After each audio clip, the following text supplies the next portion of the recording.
There is a moment, a specific, quiet, brutal moment, when everything you built collapses in front of you. No warning, no mercy, just the sound of your own life falling apart. For Sergio Murgina, that moment came on an ordinary Tuesday. Not during a storm, not during a crisis the whole world could see. Just an ordinary Tuesday in an ordinary room, when the weight of every failed attempt, every broken promise, every silent night of doubt finally caught up to him. And in that moment he had two choices: stay down or say four words that would change everything. I must keep going. This is that story. Sergio wasn't born into comfort. He wasn't handed a script that guaranteed success. He was handed the same thing most of us are handed: uncertainty, pressure, and a world that doesn't wait for you to catch up. He worked. He tried. He believed, the way young people believe, that effort was enough. That if you simply did the work, life would reward you fairly. Life doesn't work that way. Not for him, not for you. Not for anyone who has ever tried to build something real. Piece by piece, the things he had counted on started slipping away. Plans fell apart. People he trusted disappeared when things got hard. Opportunities he had prepared years for closed without explanation. And slowly, quietly, the version of himself that believed everything would work out began to die. This is the part nobody talks about, not the dramatic collapse, the slow one. The one where you wake up one day and realize you don't recognize the tired, doubtful person staring back at you in the mirror. That was Sergio's Tuesday. Rock bottom isn't a place, it's a feeling. It's the moment you stop asking, how do I fix this, and start asking, why do I even bother? Sergio sat with that question longer than he'd like to admit.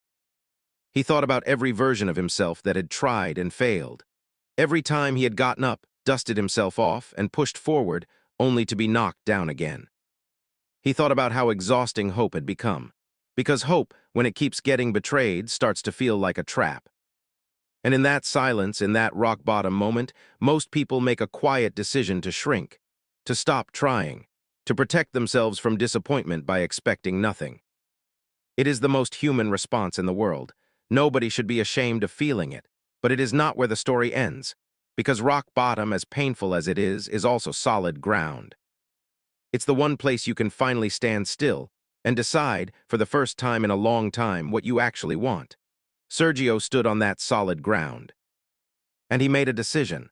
Somewhere along this journey, Sergio's relationship with struggle changed completely. He stopped seeing hardship as proof that something was wrong with him and started seeing it as proof that he was doing something worth doing.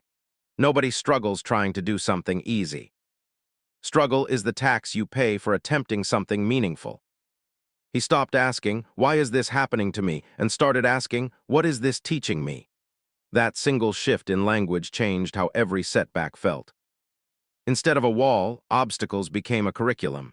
Instead of evidence he should quit, they became evidence he was in the exact place growth happens. This is the mindset that separates people who eventually break through from people who stay stuck in the same place for years. It's not talent, it's not luck.